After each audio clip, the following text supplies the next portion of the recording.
소중한 나.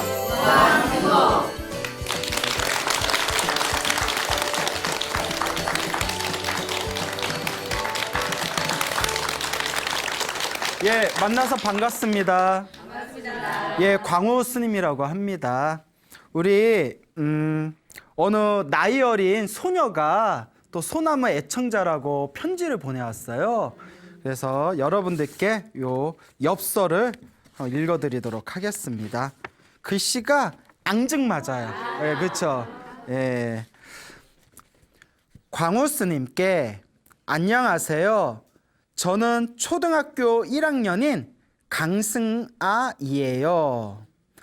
제가 불교와 소나무를 처음 만났을 때부터 아, 불교는 정말 있구나라는 것을 느꼈습니다. 제가 요즘 주말에 4,000번 넘게 지장보살을 외우고 있어요. 그리고 저번 주 금요일에는 17,535번을 외웠어요. 제가 요즘에 할머니와 엄마랑 법화경 사경을 하려고 해요. 제가 일요일에는 어린이 법회도 해요. 엄마도 법회에서 기도를 많이 하고 저와 할머니와 엄마와 삼촌이랑 템플스테이를 많이 참석하고 108배도 아주 여러 번 했어요. 엄마도 108배를 거의 맨날 했어요. 할머니는 말할 것도 없이 기도를 아주 많이 해요. 엄마와 할머니와 저는 아주 독실한 불자이에요. 이 편지도 시간 되시면 읽어주세요. 소나무는 아이들도 들을 수 있게 아주 재미있고 좋아요. 광호 스님 안녕히 계세요. 예, 고맙습니다. 예. 예. 아이가 신통방통하죠? 네. 저도 보고 엄청 웃었는데 너무 예쁘고 귀여워서 오늘 또 막 또 웃음이 또 나오려 그러네요. 아, 이거 너무 대단하지 않아요? 네. 초등학교 1학년인데 막 지장보살 연부를 뭐 4,000 몇백 번을 하고 그동안 한 게 17,000 몇백 번이라고 그러죠? 그리고 그 조그만 애가 법화경 사경을 하려고 하고 너무나 대단하다. 그 전생에 성근이 있는 아이인가 봅니다. 그래서 우리 강승아 우리 어린이 너무나 감사드리고 아유 우리 강승아 어린이의 엽서를 받았더니 스님이 막 힘이 나네요. 그 주변에 언젠가부터 초등학생 아이들이 소나무 방송을 즐겨본대요. 그런 이야기를 자주 들어서 처음에는 제가 긴가민가해서 솔직히 막 치정 이야기, 막 뭐 살인 이야기, 막 뭐 업보 받는 이야기, 막 이런 이야기 좀 아이들이 듣기에 조금 거북스러운 이야기도 나오기 때문에 왜냐면 굉장히 조금 적나라한 얘기도 좀 많이 나왔잖아요, 소나무에서. 애들이 보기에 적당하지 않을 텐데 했는데 어느 보살님이 아유 스님 아침 맞짱 드라마보단 나아요 이러더라고요. 요새 애들 그 정도로 끄떡도 없다고. 초등학생이 엄마하고 같이 사랑과 전쟁을 보고 여자가 문제야 여자가 요새 그런 시대라고.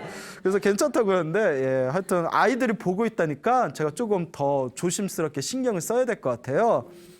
어느 불자님이 얘기해 주시더라고요. 나이가 6살인가 아들이 있대요. 아들인데 아들이 딱 이렇게 잠자려고 침대에 누우면 자기 전에 엄마를 불러서 엄마 광우스님 소나무 틀어줘 이런대요 항상. 그거 들으면서 잔다고. 별일이다. 아니 왜?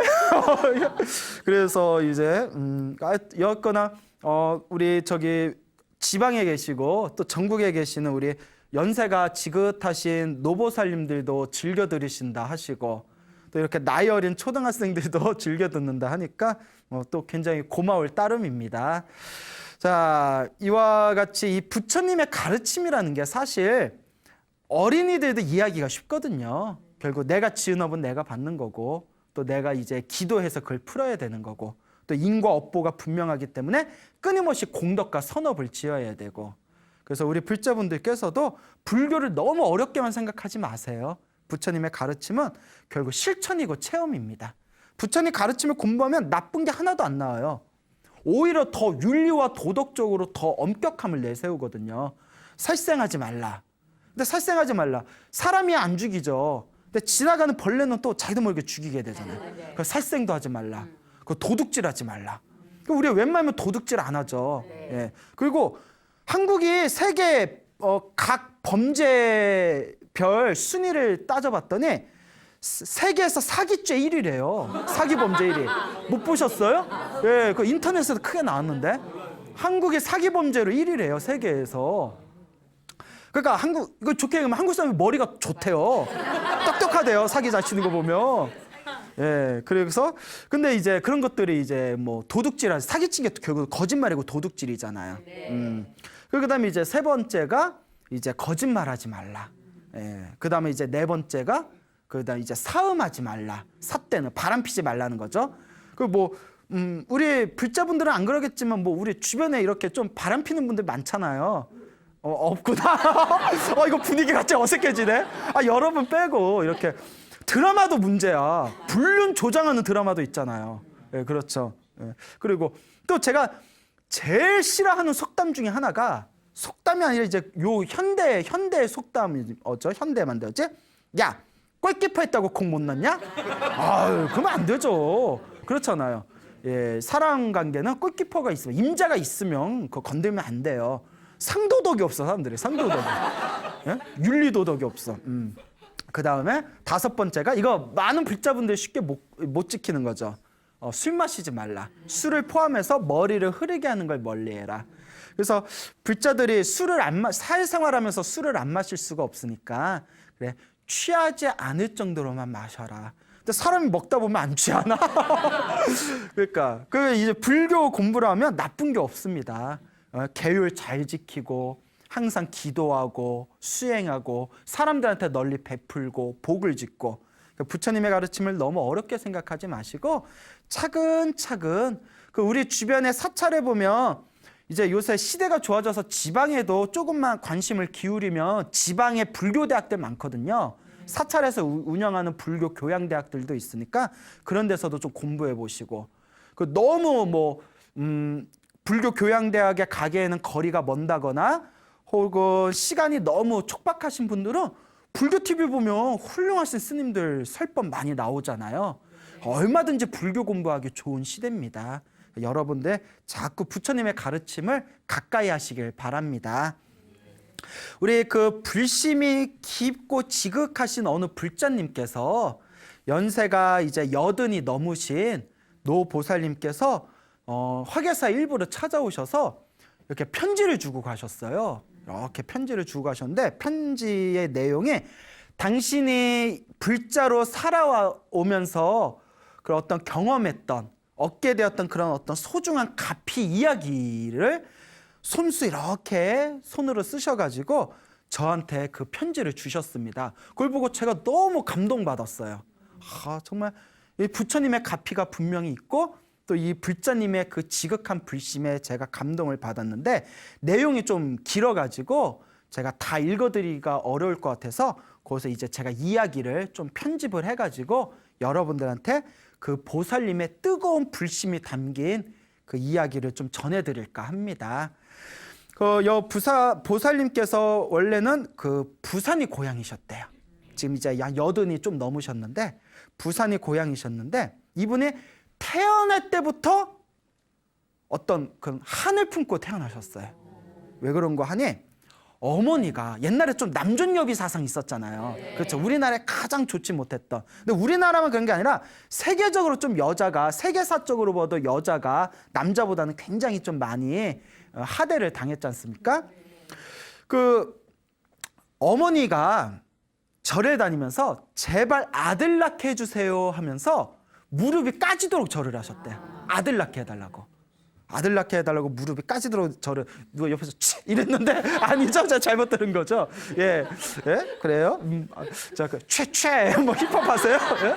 예? 최 내게로 와 뭐 이러면서 자 그런데 어머니가 이제 무릎이 까지도록 아들 낳게 해주세요 절을 하고 기도를 했는데 누구를 낳았을까요? 딸을 낳았어요. 자기를 낳았대요. 증언에 의하면 엄마가 아들이냐 딸이냐 아유 딸이다 했더니 쳐다도 안 보더래요. 엄마가 쳐다도 옛날 좀 그런 시기가 있었나 봐요. 쳐다도 안 보더래요. 근데 요새 진짜 시대가 변해졌어요.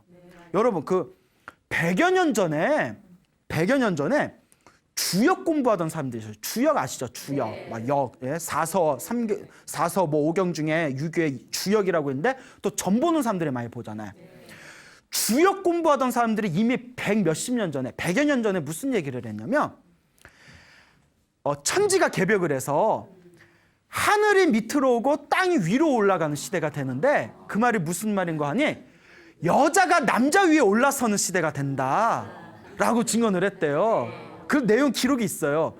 그때 수많은 사람들이 믿었을까요? 안 믿었을까요? 어찌 여자가 남자 위에 올라선다냐. 지금 봐요. 요새 내가 직접 들은 얘기예요. 우리 신도분들하고 대화하면 요새는 딸 낳는 게 남는 장사라고 한대요. 아들 필요 없다고. 아들 낳아봤자 저기 뭐 며느리 눈치 보고 딸을 낳아야 된다고. 요새 그런 시대 왔잖아요. 그리고 요새 아직도 많이 부족하지만 또 요새 조금씩 페미 열풍 같은 게 불면서 또 여자들의 목소리가 굉장히 커지고 있잖아요. 그래서 진짜 이거 예언이 맞아 떨어지나 보다. 우리나라에서 여자 대통령이 나올 줄 누가 알았겠어요. 뭐 좀 뒤끝이 좀 그래서 그렇지.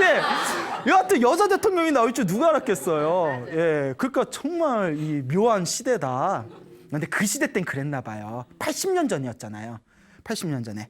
그러니까 이제 아들 낳게 해주세요 하고 무릎에 까지도록 절을 했는데 이제 자기 딸을 낳고 엄마가 쳐다도 안 봤대요. 그리고 이제 자라면서 남자 동생들 아들들하고 차별 대우도 엄청 받았대요. 그래서 그렇게 마음에 좀 한이 있었는데 근데 어머니 기도가 반은 맞아 떨어졌는지 태어나기는 여자로 몸은 여자로 태어났는데 완전 남자 성격이었대요. 그래도 성격만 남자야. 근데 굉장히 거칠고 강했대요. 남자 그 성격이 아주 강한 성격이었대 자기가. 약간 좋게 말하면 여자 대장부 같은. 그래서 이제 집안에서 이제 중매를 해가지고 남편하고 결혼을 했는데 남편이 경제적인 능력이 굉장히 부족했답니다. 그러니까 남편만 믿고는 이거 먹고 살기 힘들겠더래요. 이제 보살님이 수완이 좋았나 봐요. 장사를 시작했는데 먹고 살아야 되니까 장사가 너무 잘 됐대요. 그때가 자기 인생에서 돈을 쓸어 담았을 때였대요. 어찌나 돈이 그냥 술술 들어오는지. 그래서 어떤 일이 있었냐면 이웃집에 사시는 아줌마가 아이고 그때 부산 동네에 있었나 봐요. 동네 아시죠? 동네. 예, 동네 말고 동네. 부산 동네에서 아이고 우리 부산 동네 돈은 다 쓸어가겠네 이렇게 얘기할 정도였대요. 부산 동네에 있는 돈은 다 쓸어가겠네. 그래서 자기가 뭐라고 맞받아쳤냐면 거 째째하게 부산 동네 돈 쓸어가봤자 뭐에 쓰냐고. 우리나라 돈은 싹 쓸어가야죠. 이렇게 얘기할 정도로 돈이 굉장히 많이 벌었을 때였대요. 그리고 일이 너무 잘 풀리고 돈이 잘 들어가니까 그때 마음에 엄청난 교만심이 자신의 교만심이 하늘을 찔렀을 때였답니다. 나중에는 그 교만심 때문에 이제 스스로 그런 어떤 이제 업보를 받은 것 같다 이런 얘기도 하시는데 그러니까 돈을 잘 벌고 한창 잘 나가고 있는데 이제 사단이 일어나요. 남편이 갑자기 자기도 사업 좀 하겠다고. 그러니까 이 보살님이 아무리 생각해도 남편 그릇이 도저히 사업할 그릇이 아니더래요. 그래서 그냥 벌어주는 돈이나 받아서 집에서 그냥 놀지 자꾸 사업하겠다니까 우리 같으면 얼마나 좋아. 그렇잖아요. 예? 부인이 돈 벌어오고 뭐 집에서 그냥 등산이나 가고 바둑이나 두고. 응? 근데 남자 체면이 있지. 나도 사업할래 하고 자꾸 졸라대더래요. 자꾸 조르고 때를 쓰니까 보살님이 처음에는 거절하다가 아마 너무 힘들잖아요. 그래서 무슨 생각을 했냐면 그래 사업 한번 시켜주자. 아니 망하면 내가 다시 먹여 살리면 되지. 내가 다시 돈 벌면 그때 너무 자기가 잘 나갔을 때라서 그런 교만심이 좀 있었대요. 내가 다시 장사하면 되지. 그리고 남편한테 이제 사업 자금을 다 대줬답니다. 뭔가 분위기가 싸하죠? 예, 이야기의 패턴이. 예. 남편이 3년 만에 다 말아먹었대요. 근데 3년 만에 얼마나 크게 망했는지 나라에서 경제사범으로 교도소에 들어갈 정도였대요. 뭐 크게 말아드셨나 봐요. 경제사범으로 뭔가 굉장히 크게 그냥 혼자만 망한 게 아니라 아마 나라에서 경제사범으로 찍혀가지고 이제 감옥에 몇 년형을 받을 정도로. 그 어떻게 해요? 이제 그 당시에는 교도소에서 하루에 한 번만 면회가 허용됐답니다. 한 번만. 예, 모르시죠? 안 가면서. 예. 그래서 근데 남편은 만나러 이렇게 면회를 갈 때마다 이미 누가 왔다는 거예요. 그 몇 번씩 허탕을 쳤대요. 한 번만 면회가 되니까. 그래도 남편이라고. 그래서 가가지고 또 누가 벌써 면회 갔습니다 하면 이제 허탕으로 돌아오고 그 뭐 사식이나 넣어주고 그 몇 개월을 허탕을 치는데 나중에 이제 교도관들한테 안면이 있잖아요. 아유 아줌마 또 아줌씨 또 왔어요 뭐 이러면 교도관이 이렇게 부르더래요.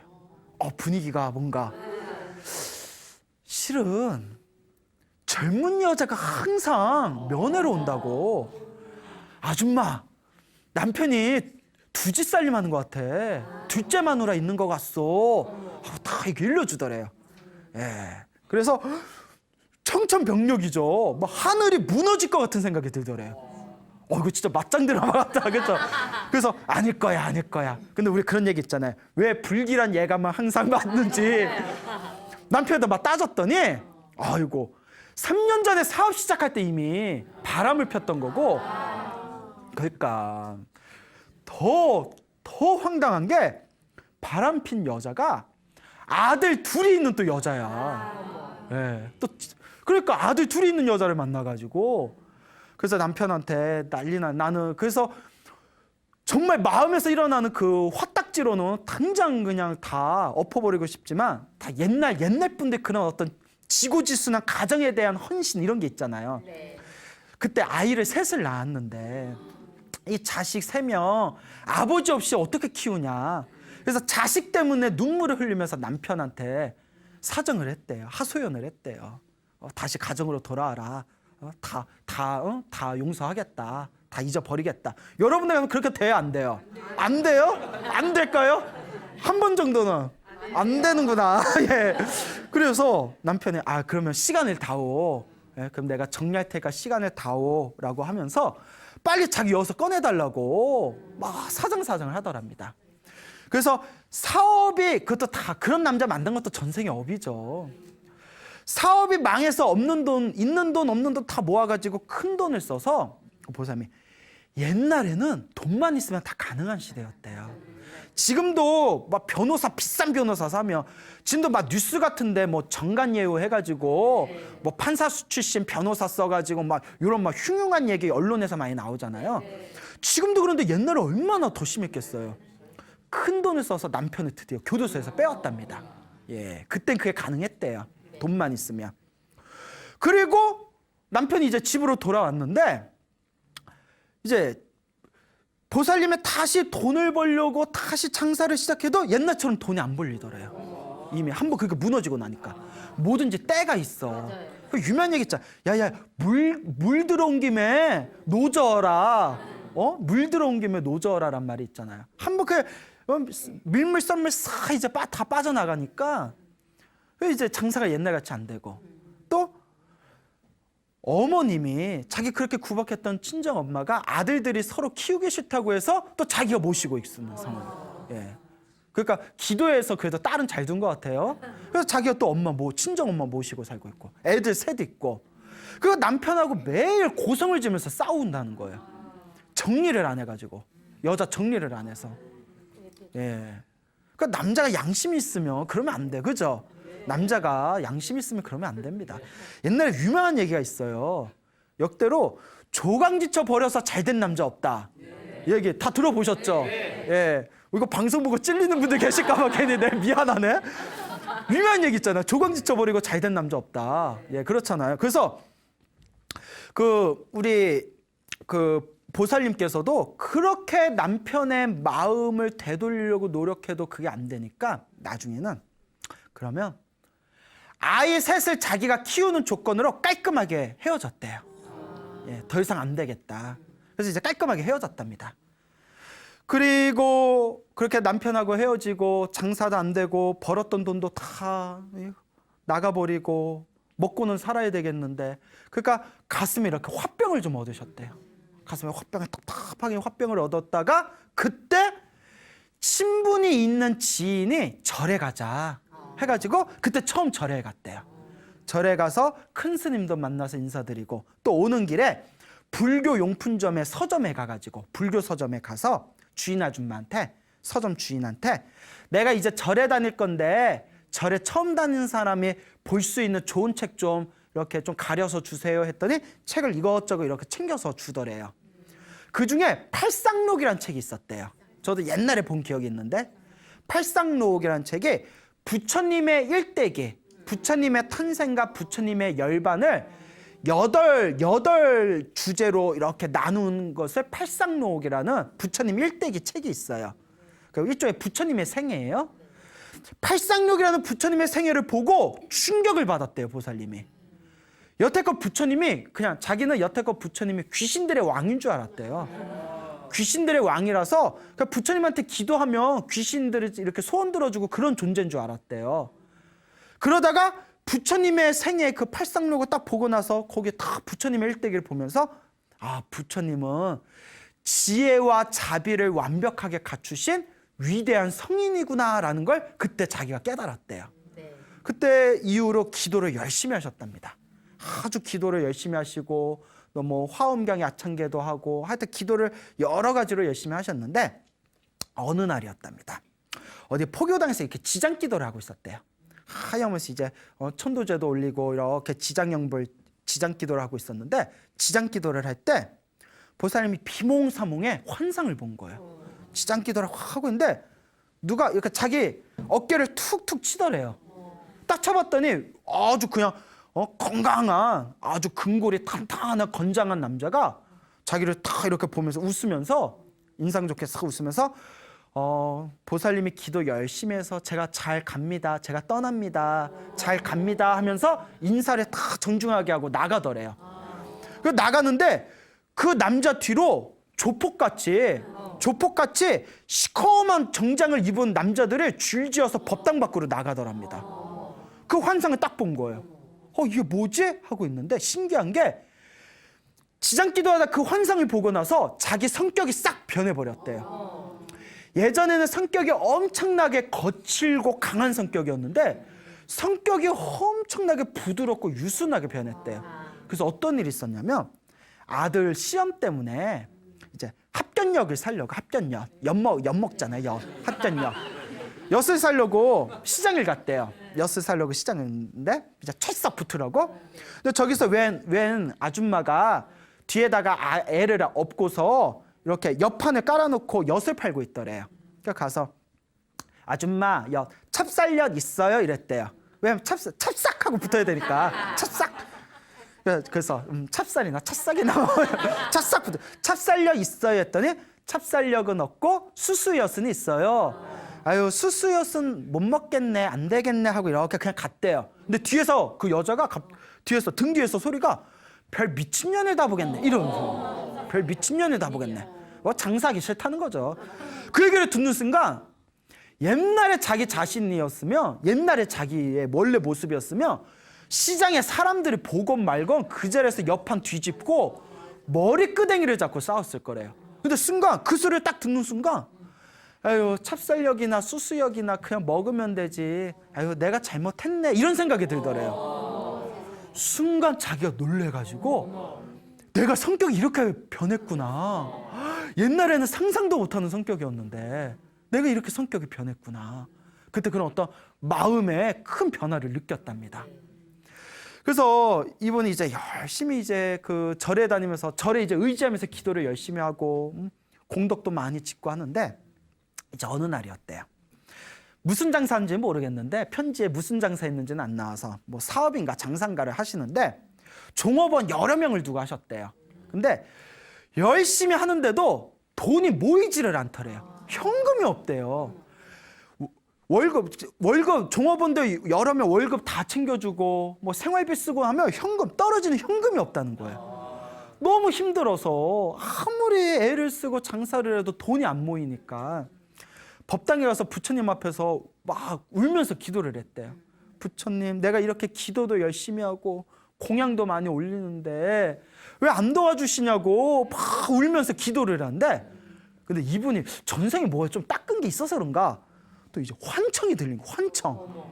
예, 환청이 들면 일단 병원부터 가야 되는데 환청이 들린 거예요. 막 울면서 왜 나 돈, 나 이렇게 돈이 안 모이니까 하냐고, 부처님 좀 도와주시지 하고 막 울면서 하염없이 기도를 하는데, 부처님 앞에서 부처님이 너는 뭐가 그래 욕심이 많냐, 뭐가 그래 욕심이 많냐, 너 돈 많잖냐 이러더래요. 너 돈 많잖냐, 부처님이 그렇게 얘기를 하시더래요. 그러니까 보살님이 순간 울컥하는 마음이 생기더래요. 내가 현금이 하나도 없는데 내가 무슨 돈이 있냐고, 부처님. 그 부처님이 놀라지 마세요. 다 쳐다보면서 너 집값이 3배 올랐지 않냐 이러시더래요. 너 집값이 3배 올랐지 않냐, 부처님이. 그 얘기를 듣고 부처님이 집값 오른 거 어떻게 알아? 이렇게 계산해볼 때 집값이 올랐대요. 처음에서 집값 3배면 엄청 오른 거죠. 내가 이 얘기 듣고 부처님이 이게 부동산에 밝아. 아니, 부동산에 밝아, 부처님이. 이게 근거가 있어요. 저는 근거 없는 얘기 안 해요. 우리나라 풍수 공부하시는 분들이, 풍수지리 공부하시는 분들이 우리나라의 제일 좋은 명당은 사찰에 다 있대요. 500년 이상 된 고찰, 저도 막 천년 고찰 이러죠. 500년 이상 되고 천년 고찰은 무조건 명당이래요. 왜 스님들이 이렇게 명당 자리에다 절을 졌냐? 부처님이 부동산에 밝아. 다 아셔. 자, 이제 왜 또 웃자간 말이에요? 그러니까 부동산 하시는 분들 부처님한테 기도 많이 올리세요. 너 집값이 3배 올랐지 않냐 이러더래요. 그때 마음이 탁 내려놓으면 부처님이 나 욕심 부리지 말라고 이렇게 가르침을 주시는구나. 그리고 이제 어느 날이었대. 이제 아들이 대학 이제 입시 시험을 봤는데, 우리 부모님들 수능 기도 엄청 열심히 하잖아요. 그래서 아들을 위해서 막 우리 아들 대학 입시 잘 가게 해달라고, 대학 학교 잘 가게 해달라고 하염없이 기도를 했답니다. 근데 이제 어느 날 기도를 하는데 눈앞에서 환상을 봤대요. 동력동자 있죠, 한자. 동력동자가 딱 하고 눈앞에서 빡 하고 보이더래요. 환하게 동력동자가. 부처님이 계시를 내려주신 거다. 그래서 아들한테 가서 아들한테, 야, 너 서울에 동자 들어가는 대학에 원서를 넣어라. 예, 그걸 뭐 대놓고 얘기해. 하여튼 그랬대. 그 동자 들어가는 데 넣어야 된다. 뭐 그러니까 아들이 엄마 뭔 얘기야? 뭐 별 이상한 얘기하고 그래. 그리고 안 넣었대요 거기다. 그리고 떡 떨어졌대요. 그래서 이제 아들도 이제 떨어지고 뭐 하고, 이제 마음이 찹찹하잖아요.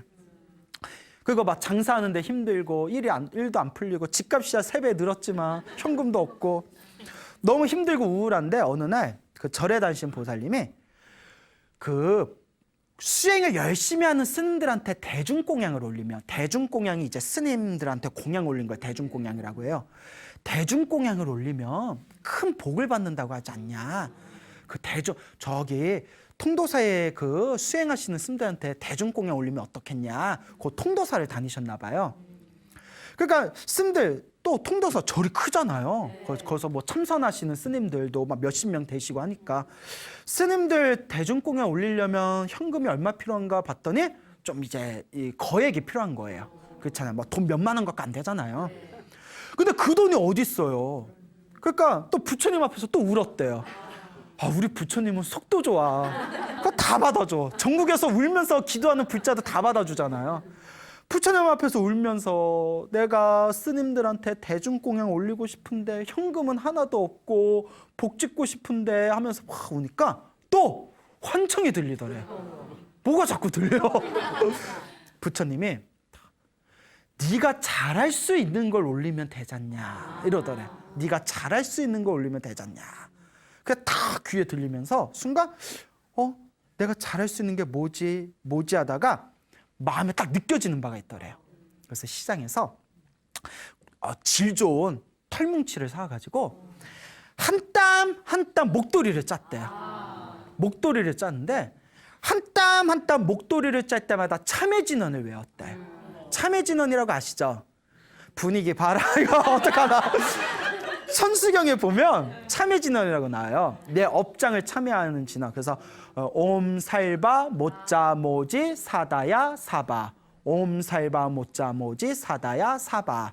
그래서 한 땀 한 땀 그 털을 짜면서 옴살바 모짜모지 사다야 사바 참회진언을 외우면서 그렇게 눈물이 나오더래요. 눈물이 툭 떠올리면서 21개를 만들었대. 21개를 만들어서 다 통도사에 가가지고 통도사 원주 스님한테 스님들께 공양 올리는 겁니다. 수행하는 스님들한테 잘 나눠주십시오. 이렇게 공양을 올리고 집으로 돌아오는데 그렇게 눈물이 쏟아지더랍니다. 그렇게 눈물이 쏟아지면서 어쨌든 큰 복을 지으신 거죠. 그 아들이 이제 재수를 해서 이제 또 대학 입시를 봤는데 이제 어머님이 또 걱정이 되잖아요. 그 팔공산 갓바위에 가가지고 우리 수능기도 하면 갓바위에 많이 가잖아요. 뭐 소원 3개 중에 하나는 들어준다 뭐 이래가지고 갓바위에 가서 또 기도를 열심히 했대요. 부처님 우리 아들 이번에 대학 붙겠습니까? 간절히 기도했는데 또 눈앞에서 큰 대자 있잖아요. 큰 대자 대학교 때 큰 대자가 딱 하고 보이더래요.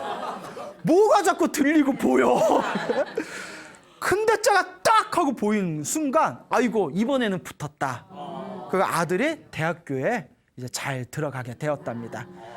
자, 그래서 이제 이렇게 이제 많이 이제 기도를 하면서 의지 삼아서 가피를 많이 받으셨는데 이제 아주 놀라운 얘기를 하시더라고요. 그 통도사의 한 암자에서 49제 천도법회가 있었대요. 49제 천도법회가 있었는데 그때 같이 절에 다니는 지인이 뭐 모친 49제도 올릴 겸 통도사 암자에서 하는 49제 천도법회 우리 같이 조상님들 그 49제 천도법회 올리고 우리 같이 기도하자라고 자꾸 권유를 했답니다. 그래서 처음에는 아무 생각 없다가 그래 같이 합시다 해가지고 이제 49제를 올렸대요.